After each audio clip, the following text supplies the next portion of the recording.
both of you guys would do it, if it is slower and we're going with it, motivated by that movement.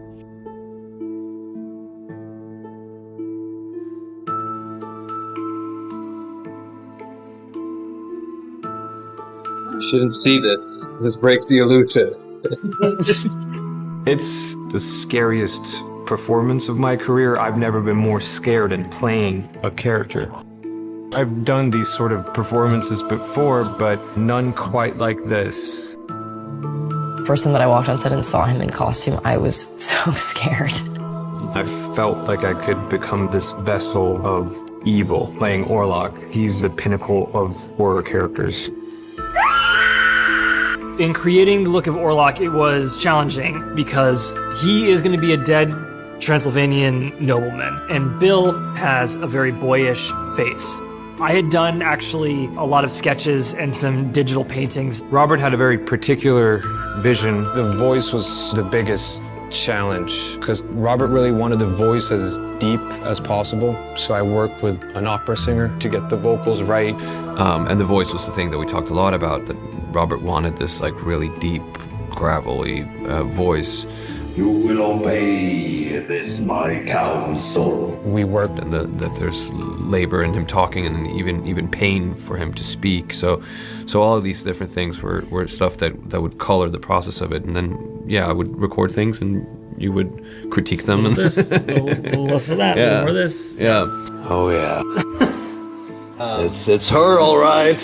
It's her. And with the accent too, that was like, yeah, we liked the rolling R's, but we didn't want to go too Bela Lugosi with it, and we decided to go with actual W's instead of the V sound, which also would have worked sort of for the regional accent there. Your passion is bound to me. The references that I got to look at were these sort of occultist warlords during that time. Doing something that acknowledged the folk vampire and is dressed the way a Transylvanian nobleman would have been dressed. How did your castmates react to your transformation? It's incredible to see and also terrifying to be around. I think it's a better question for them. I think it was something like, oh, shit. You feel the blood coursing through his body. I thought this is going to be perfect because I won't have to pretend like I'm scared of him in this scene.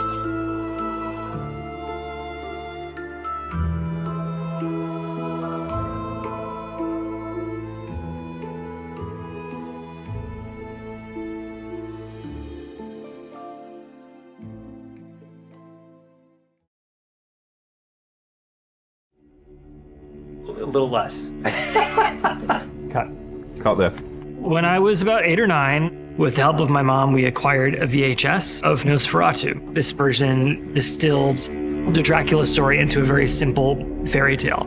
When I was in high school, I had the idea of doing Nosferatu as a stage play, and then a local theater impresario saw this play and invited me to do the play in a more professional setting, and this kind of changed my life. So we directed it together, and it cemented the fact that I wanted to be a director. I could totally see how this story and its characters would lean so much towards Robert's work as a director. I was such a fan of Rob's movies going into this. I just really wanted to do justice to him and his vision for this movie because it's something that he's wanted to make since he was 8 years old. But because Nosferatu's been with me for so long, this arguably is personal because I've been working on this film for 10 years or more. The script was incredible and so visual. I felt like I could see the whole thing kind of playing out as I was reading it. It required writing a rich backstory for Orlock and a very rich backstory for Ellen so that I could then do my simple fairy tale, but with a different kind of perspective. I was thinking that both of you guys would do it, if it is slower and we're going with it, motivated by that movement. Nosferatu was part of knowing him when I first met him. It's maybe his most personal movie. The thing that I take away from it the most is how much I've learned about acting from Rob. These nightmares do exist! Nosferatu. It's all personal. He works very well with actors. He knows what they need. He's very respectful of what their struggles would be. The style of performance that he wants and that he, directs us to create feels really like a look into the past in a way that feels very real, very palpable. He's really the only person that could do this story justice.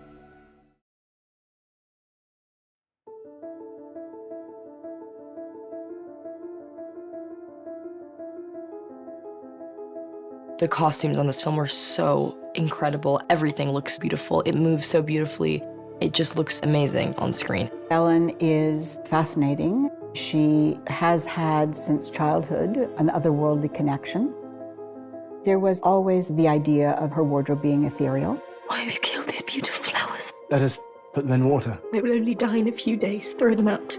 At the period, if you had a maid, you would have a corset that does up the back. A self-tying corset does up in the back, and then the laces come around to the front. You're actually pulling on your own tension in order to tighten it. Dr. Sievers uses this as a prescription, and so for the story, it really does help us. We also have beautiful hand embroidery. It's such a beautiful architectural piece. On this film, mostly what I was looking for were fabrics that evoke the period, but also were meant to represent upper class, middle class, lower class. In our script, Thomas travels to Transylvania.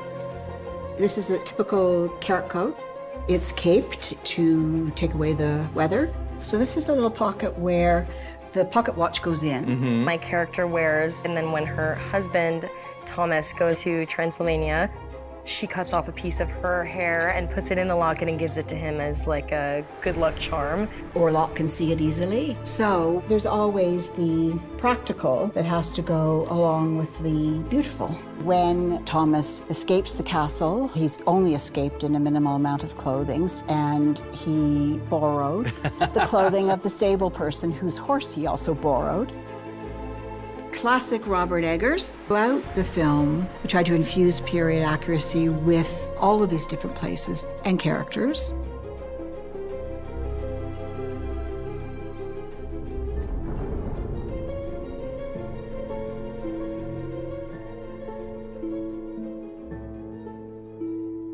This is Orlock's ring. He's 300 years old. So the ring it's a 7-pointed star surrounded by an Ouroboros, a dragon eating its own tail. Robert loves folklore, and he's really bringing it back to kind of the regional Transylvanian folkloric myths. You may take it if you wish. I remember before I started, Rob gave me this like 2-page long biography of my character. We see a lot of crosses in the film to ward off like evil spirit. My character, Anna, is very religious, has grown up in a very religious background, so I'm assuming I wear that as a symbol of sort of my belief.